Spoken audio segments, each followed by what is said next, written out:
The envelope landed on the wooden ledge of the bench with the dull, unmistakable sound of stacked cash. Victor Moretti didn't sit down.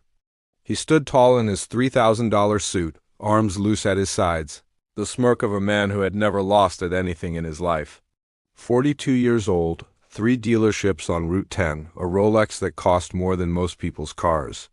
He looked around the courtroom like he was doing everyone a favor by being there. Judge Frank Caprio, 87 years young, looked over the rim of his glasses. The room was quieter than it had ever been. Not the usual respectful hush. This was the silence before a storm breaks, Mr. Moretti. The judge began, voice soft as always. You're here for running a red light on Broad Street. $85 fine. How do you plead? Victor didn't answer the question. Instead, he reached into his breast pocket and pulled out a crisp white envelope, thick, heavy, sealed with a gold clasp. He placed it gently, deliberately, right in front of the judge, then stepped back and folded his arms. $10,000, he said. Loud enough for the microphones, loud enough for the live stream, loud enough for the 30 people in the gallery and the thousands already watching online. Cash, no trace. You tear up the ticket, forget my name, and we both walk away smiling. The air left the room. The bailiff's hand froze halfway to his radio. The court reporter's fingers hovered above the keys. A mother in the third row pulled her child closer without realizing it. Even the old radiator stopped its usual clank, as if the building itself was holding its breath. 3 full seconds of absolute silence. Then Judge Caprio did something no one had ever seen him do in 38 years on the bench. He didn't speak. He didn't touch the envelope. He simply stared at Victor Moretti with eyes that had seen every kind of human being walk through his courtroom. And for the first time in decades, those eyes turned cold as winter steel. Son, he finally said, voice so low the microphone barely caught it. Do you understand where you are? Victor's smirk widened. I understand exactly where I am, Judge, and I understand how the world really works. The old man leaned forward, both palms flat on the bench. And when he spoke again, every word carried the weight of 70 years of unbroken integrity. You just committed a Class C felony in front of 30 witnesses.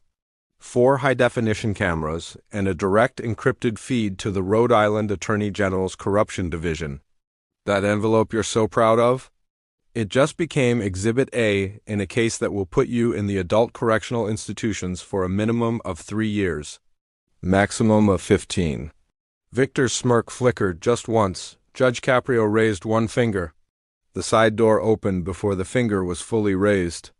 2 uniformed state police troopers stepped in, followed by a plainclothes detective already holding handcuffs. Victor Anthony Moretti, the judge continued, each syllable carved in stone. You are under arrest for bribery of a judicial officer in violation of Rhode Island General Laws Title 11, Chapter 7, Section 3. You have the right to remain silent. Anything you say can and will be used against you in a court of law. Victor finally moved, taking one frantic step back. Wait, this is a joke. It's a test. I was testing the system. There is no test you can pass with $10,000 in unmarked hundreds, sir. The troopers took his arms. The cuffs clicked like a judge's gavel dot as they turned him toward the holding door. Victor started shouting, You don't know who I am. You don't know who my friends are. Judge Caprio waited until the shouting stopped echoing. Then he did something that would be replayed 1 billion times in the next 48 hours. He picked up the envelope with 2 fingers, held it high so every camera could see the neat bricks of cash through the open flap, and looked straight into the main courtroom lens, the same lens that had broadcast 1 million acts of kindness to the world. To every single person watching this right now, he said, voice steady but shaking with controlled fury. This courtroom belongs to the people of Rhode Island. It does not belong to me. It does not belong to any politician. It does not belong to any man with a fat envelope and a fatter ego. This courtroom is not for sale. Not for $10,000? Not for 10 million. Not ever. The gallery exploded. Someone started clapping, then another, until the entire room was on its feet. Some crying, some cheering, all stunned. Victor was still yelling from the hallway. "You'll regret this, old man. I own half this city." Judge Caprio ignored him. He turned to the young prosecutor who had just sprinted in, tie crooked, eyes wide. "Ms. Alvarez, I am recusing myself from the original traffic matter, but I am personally signing the criminal complaint for bribery. I want a full forensic audit of every contract, every permit, every city vehicle purchase this man has touched in the last 10 years. If he thought he could buy one, Judge, I guarantee you he's tried to buy others."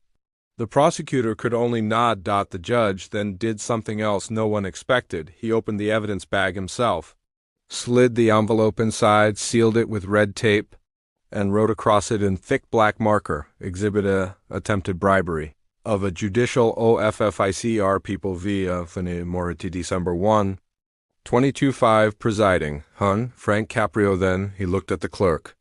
"Call the next case in 5 minutes. Justice doesn't stop because one man forgot what country he lives in." But justice didn't wait 5 minutes. By 9:27 a.m., the clip was on every local station. By 10:05, it was national. By noon, the Attorney General held a press conference announcing a new anti-corruption task force named Operation Clean Bench. By 2 p.m., 2 city councilmen had retained criminal lawyers. By 6 p.m., the governor called Judge Caprio personally to thank him, and by 8 p.m., Victor Moretti sat alone in an interview room at State Police Headquarters, staring at the same envelope through the one-way glass while detectives asked him the question he never thought he'd hear: "Who else did you pay?" Back in the now-empty courtroom, long after the lights dimmed, Judge Caprio sat alone on the bench. He took off his glasses, rubbed the bridge of his nose, and for the first time all day his shoulders sagged. His longtime bailiff, Marco, lingered by the door. "You okay, Judge?" Caprio let out a long breath. "Marco, in 38 years I've seen drug dealers cry, I've seen mothers beg, I've seen teenagers who never had a chance. But today was the first time someone looked me in the eye and told me my soul had a price tag." He stood slowly, walked to the flag in the corner, and straightened it with careful hands. "Not today," he whispered. "Not ever." The next morning, the line outside the courthouse was longer than anyone could remember. People weren't there for tickets.